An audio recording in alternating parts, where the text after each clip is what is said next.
Welcome to SafeWork SA's Toolbox series on avoiding utility strikes. This series is all about avoiding utility strikes while digging or working near overhead power lines. This is the third episode, Excavation Work. Excavation work can introduce many high-risk work activities. In this toolbox, we'll be looking at excavating techniques to minimize those risks.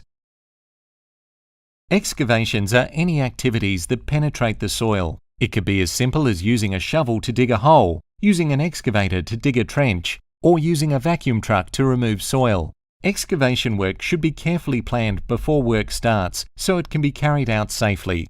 Before starting any excavation activities, you must take all reasonable steps to obtain current underground essential services information and locate all services within the areas you're working. Toolbox 1 and 2 explain this in more detail.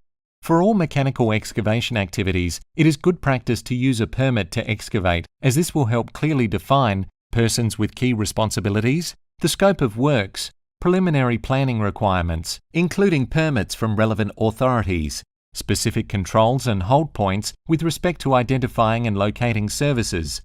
A permit to excavate helps work crews understand the process. A permit to excavate will need to be completed by someone who has been trained and deemed competent by your organisation. However, everyone is responsible for making sure that all steps on the permit have been completed and are understood. Excavation work can introduce many high-risk construction work activities. A documented safe work method statement will need to be developed for those activities, identifying site-specific hazards and the appropriate risk controls. The SWMs must also describe how the control measures are to be implemented, monitored and reviewed, and should include what actions are required in the event of contact with gas or electricity lines. Prior to excavating, ensure all relevant personal protective equipment is available on site as identified in the SWMs. When planning an excavation, consider the following. Have all access authorizations been confirmed? Are there man-made structures? Have overhead power lines been identified if mechanical excavation or large plant is to be used? Have all underground assets been physically located and marked prior to breaking ground?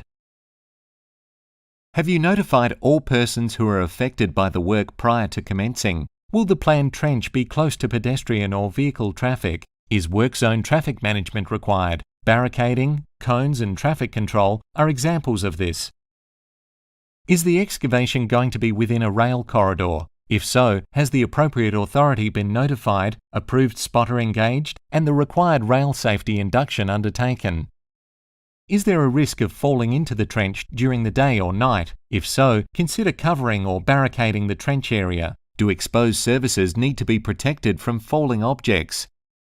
If the work is being performed on or near a country road, give consideration to the level of compaction density on the verge of the road, as it may not be as solid as that on a major road.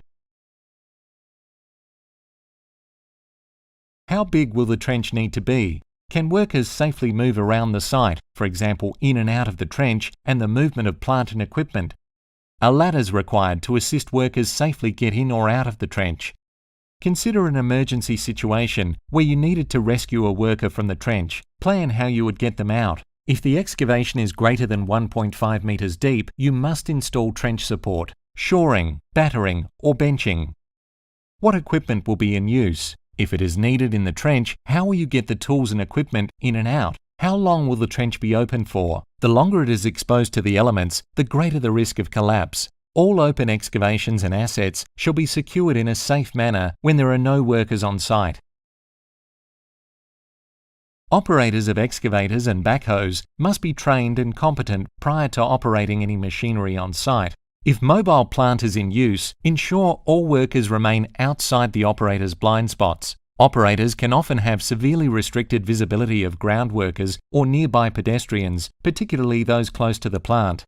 Consider the placement of the spoil. Where possible, place it on the low side or opposite to previous excavation, at least 1 metre from the zone of influence. Consider heavy fleet accessing the site. All need space planning, safe bringing to site, use and removal. Also consider possible weight effects on trench sides. Heavy loads should not be located in the zone of influence of an excavation unless the ground support system installed has been designed by a competent person, for example, a geotechnical engineer, to carry such loads. The zone of influence will depend on the ground conditions. It is the zone in which there may be an influence on the excavation, including possible ground collapse. Some soils are more stable than others. The type of soil is one of the factors that determine the chance that an excavation may cave in. Hard cohesive is very stable. Clay is an example of a hard cohesive material. Soft cohesive is less stable. This generally includes crushed rock, silt, and soils containing an equal mixture of sand and can incorporate silt material. Non-cohesive is even less cohesive. Gravel and coarse sand are examples. Consider the soil's granularity. This refers to the size of the soil grains. The larger the grains, the less stable the soil. For example, clay has very small grains. Saturation means how much water soil will absorb. Saturated soils are subject to slumping. Cohesiveness means how well soil holds together. Remember, clay is a cohesive soil. When adjoining man-made structures, all soil types will lose their normal cohesiveness. They will not bond to man-made materials like concrete, brick, and metal. Also, man-made structures may introduce a large downward force on the soil below. For this reason, excavating near man-made structures requires special safety consideration. Normal battering and benching designs may have to be revised around man-made structures. More soil removal may be required. If in doubt, seek professional engineering advice. So, in summary, conduct appropriate searches for overhead and underground utilities. Where high-risk construction work has been identified, complete a documented SWIMS based on a risk assessment and consider a permit to excavate process. Notify the public and protect them from machinery and fall hazards. Consider traffic management. Consider the proximity of machinery to workers and the sides of the trench. Machinery operators must have the appropriate training and competency. Consider trench depth and size. Workers need to enter and exit the trench safely and must have the appropriate personal protective equipment and tools. Is the trench at risk of collapse? Conduct analysis of soil type and length of exposure to the elements. Support the trench appropriately. Practice emergency procedures regularly. Toolbox 4 of the series outlines the safe approach limits for people and minimum safe clearance distances for machinery when working near overhead power lines. For more information on workplace safety, visit safework.sa.gov.au or call us on 1300 365 255.